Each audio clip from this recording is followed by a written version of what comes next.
Toast to my best man Gavin and hand over to Gavin.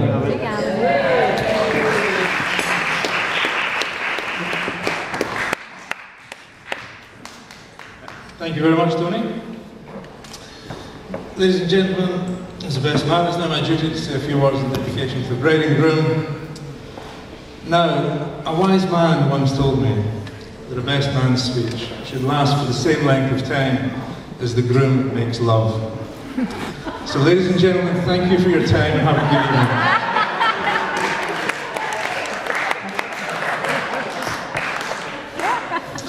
evening. Okay, first joke out of the way. So ladies and gentlemen, the first thing I'd like to say is please make sure you have your glasses full, because there's going to be a lot of toasting and a lot of swigging during my speech. Now, I know it's tradition for the best man's speech to end with a variety of toasts, but as today is such a special wedding, I thought I would like to begin my speech with a toast, because I think it's one of the most important and I think it's very appropriate. And so ladies and gentlemen, without further ado, please raise your glasses and a toast to the best man.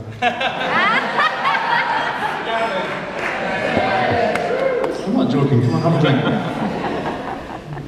It's a great pleasure to be here today as Tony's best man, although I think it's a title unjustly awarded to me and totally undeserved, because I'm not really the best man, I'm just a good guy. I'm sure you'll all agree with me that the best man here today is Tony Forbes.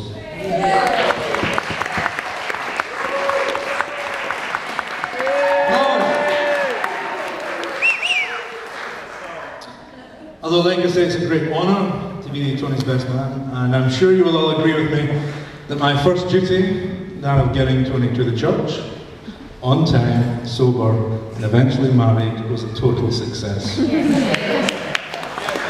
So once again, a toast to the best man. Pushing it. If I'm not careful, I'll be toasting myself all night. As for my second duty, that brings me here to the writing and delivery of this speech. Now, when I started writing, I must say it was a bit difficult and I didn't really know where to start. So, like many people, I looked to the internet for help. So I logged on, and with a multitude of hundreds, websites and search engines available to me, I began to surf the World Wide Web. And after about an hour or so, I found some pretty interesting stuff. Then I remembered I was supposed to be looking for speech ideas. I did find some pretty good speech ideas, but unfortunately none of them were about a couple named Tony and Shelley. So, on that note, I thought I would start from the beginning. Anthony Edmund Forbes was born on the 25th of November 1976. I tried to link this to some major world event, but apparently nothing else happened that day. Although apparently the staff in the Southern General Hospital in Croydon still refer to that day as Ugly Wednesday.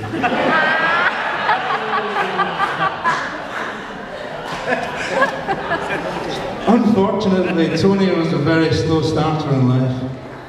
For example, when he went to Our Lady's Primary School in Croydon, the teachers said Tony was different from the other 5-year-olds in his class. He was 11.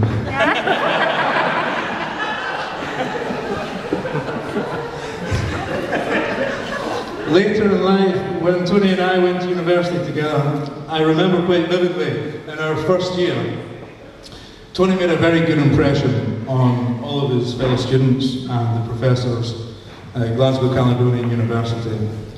And we had, a lot of respect for Tony, and we thought he was quite an intelligent guy. And we came up with a nickname for Tony.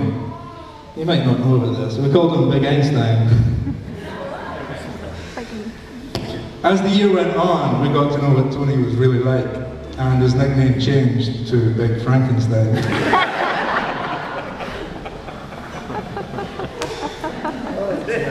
It gets worse. But Big Frank was a high achiever, I must say, at university, and as Leslie mentioned, he was awarded a Student of the Year award for his efforts and achievements. He was given a trip to Bermuda, for which the rest of the students in our year were very jealous. So I think it's safe to say that Big Frank got the last laugh on that one. But Tony was always successful in other walks of life also, not only academic, with his friends, with his career, and also with sports. Even although, like me, he always was the last one to get picked. But I believe he was an enthusiastic football player, a formidable left-wing defender. He praised himself on that. Last night we were in the Hilton Hotel, in the bar, having a nightcap, having a rusty nail, a nice whiskey, whiskey and drambuie. And Tony was telling me how he plans to love and nurture his marriage in the same way that he does for his passion for football. I said to him, Tony, come on. I know this is, philosophical conversation, but what do you mean by that? And he said, well, Gav, listen to me. I'm going in fully committed. I said, okay.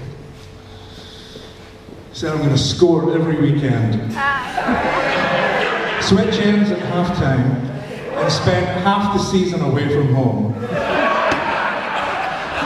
I said, Tony, that's very interesting because Shelley thinks if you do that, it's a surefire way to get a very serious groin injury.